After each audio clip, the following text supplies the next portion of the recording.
I woke up as the maids drew the curtains and I could hear the sound of birds singing. I slipped into my shimmering gown, just like Elsa's, placed delicate heels on my feet like Cinderella, and styled my hair like Rapunzel's. I looked awesome. Why wouldn't I? It was my 7th birthday after all. Whoa, I want to pinch myself. Is it for real? You look stunning, my princess. Thanks, Dad. But you remember your promise? You will rescue me, if I need you to, right? Of course, sweetheart. Hi, I'm Olivia, the princess of a small country in Europe.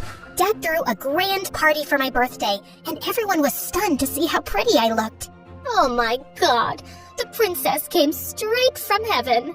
You light up the room with your beauty. The party was great, but then the son of a duke started boring me with how awesome his new school was.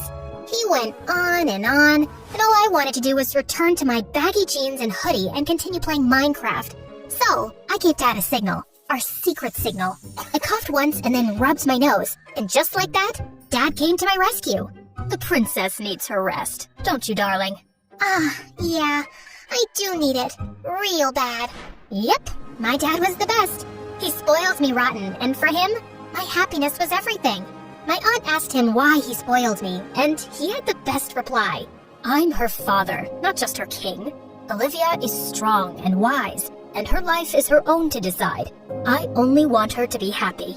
Growing up, I felt like I was different from other princesses.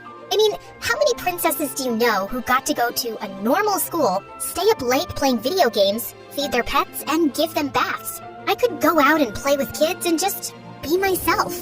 I loved to live a simple life, just like everyone else. I remember one time I begged Dad to take me to the circus in town. Oh, honey, I could bring them to the palace. You don't need to go there. No, Dad. You know I want to go like everyone else. And I want you to come with me. Dad wasn't too sure about it, so I suggested we get a little creative and disguise ourselves to throw off the paparazzi. It was so worth it. Oh, girl, that's really fun. Yeah, I told you so. Okay, now say hooray! All of a sudden, I had terrible hiccups, which worried Dad. So I told him I was fine and went outside for some fresh air. As I walked around, I heard cries and rushed towards the tent to find people trying to train a monkey. Hey, you just stop it! How cruel! You can't do this to this poor baby! Ho ho ho! Ordering us? Who do you think you are? Some princess? Show off, kid.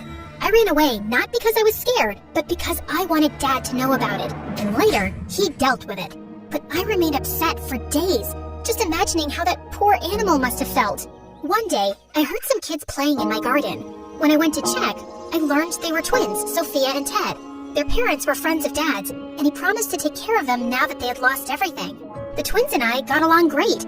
Ted was so much like me. We had all the same interests, and he was so gentle with animals, which I loved. Sophia was also sweet, and when we first met, we started talking like old friends. But gosh, she had this royal attitude that I just couldn't get with. Guys, I'm going on a tree planting campaign. Would you join me? It's gonna be so much fun. No thank you. I don't want to get my hands dirty. I've never done it before, but since you're doing it, it'll be interesting. I'm coming. Ted was the sweetest. My life was perfect, but when I turned 8, my hiccups became awful.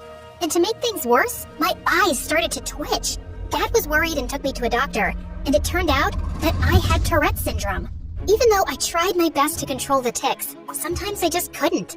One time in class, I was reading a poem that felt like I was on a bumpy road. This poem, seeing how all the kids just stared at me and then some giggled, my ears turned red. It was so awkward, and I ran from the class and just wanted to hide my face.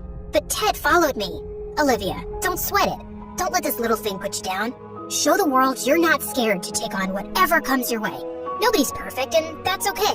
He was right, and because of him, I never felt bad about myself ever again, even though the paparazzi once made a mean video of me. It did hurt me sometimes, but it's part of life. Being a princess would never be that easy. On the other hand, Ted always tried to make me happy.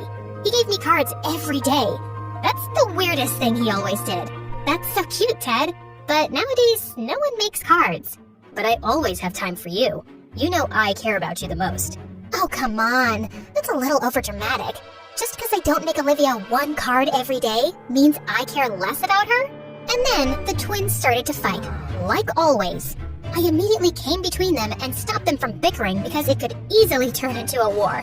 When we graduated from high school, he asked what I wanted to do. I told him I wanted to go camping and explore the wild. And to my surprise, he agreed. A couple of days later, I set off on a cruise to reach a forest camping site. I went to my room to freshen up, but when I came out after taking a bath, I screamed in horror when I saw a guy lying on my bed. Who are you, and what are you doing in my room? I'm gonna call security right now. Actually, that's my line. This is my room, 206. Why don't you check it again? I marched to the door and cringed when I saw that the jerk was actually right. Sorry for that. No problem. Do you need help with that? Yes, thanks a lot, jerk. I grabbed my stuff and walked to my room as everyone stared at me. I went out to the ship's deck to take a couple of pics for Instagram, but I slipped and was about to fall. Thank God someone grabbed me. It was Mark. Oh, you okay? Oh God, you're hurt. It's just a scratch. It's okay. He looked so worried and instantly pulled out his handkerchief to tie it around my arm. That was kinda cute of him. The next day we reached the campsite, and I was totally mesmerized by it. I loved the green